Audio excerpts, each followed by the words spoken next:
Everybody, we're going to tie another redfish fly today.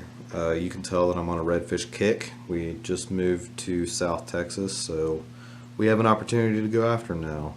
For this fly, we're going to use some white marabou. We're going to use some green cactus chenille.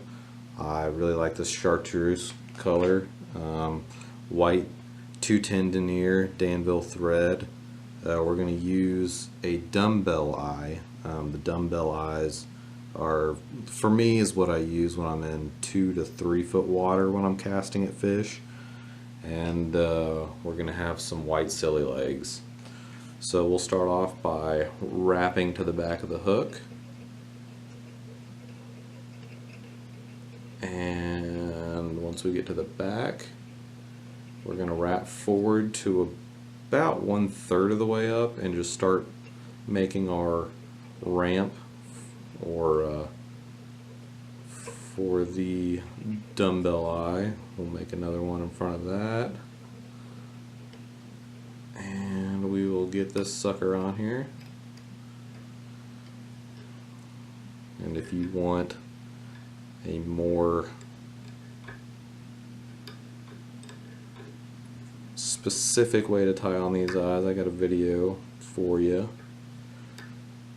and it just shows exactly how I like to do this. And the best way I found to keep these eyes on here and keep them from moving or, you know, getting too damaged while you're fishing, part of that is you want to put just a shot of Zap-A-Gap right on the top. Alright, so first step, I'm going to tie in some of this white marabou.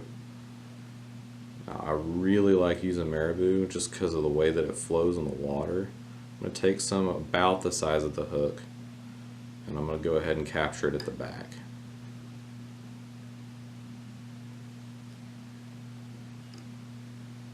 Okay. Now, it's not too important to make this look perfect back here because we are going to wrap it with our chenille. Alright. Well, I thought I got my Zap-A-Gap to be all kinds of clear, but I guess not. That's alright. No big deal. Alright, so we got our tail done. Next part, I'm going to get the end of our chenille,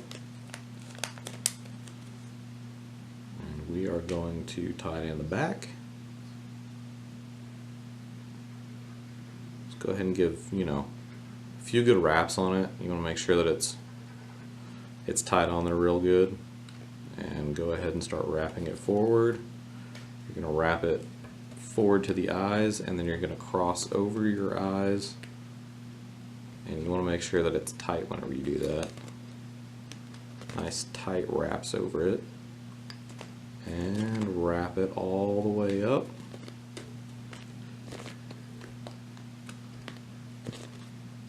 And you're definitely going to want this large for a larger hook, and you can get a medium chenille for like a 2/0 hook or anything like that.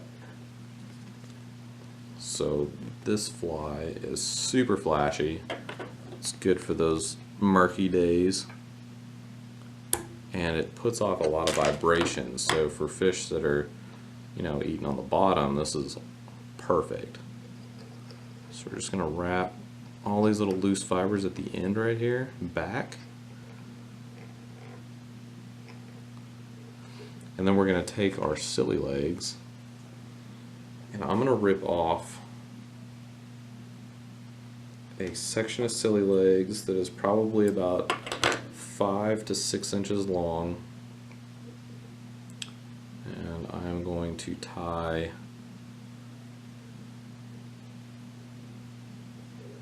it on like so. I'm really just getting it where it's kind of, you know, it's not all tied together. You want it to all be spread out pretty good. And then I'm going to go ahead and make sure the front of it's, you know, completely captured. and I want them to be about the same length. They don't have to be, but this is what's going to put off some big vibrations for you. So if you do see a black drum during your trip, you have a shot, because with those black drum you want something that's going to put off some good vibrations. They can feel it with their barbels, and that's the best chance you're going to get. And it's just goofy looking enough that a redfish will try to hit it because they think that it's food. Alright, so you got these 4 silly legs coming out the back. And this sucker right here is pretty versatile. You're going to be able to cast it really anything, and you should have a chance. What's great about these fish you're after on the southern coast of Texas is that they'll pretty much hit anything. Go ahead and whip finish it. And that is just a super simple redfish fly, and it's also a great fly to fish in the surf. And anytime you're on the beach and you're wondering what to cast, just chunk this guy out there. So thanks for watching.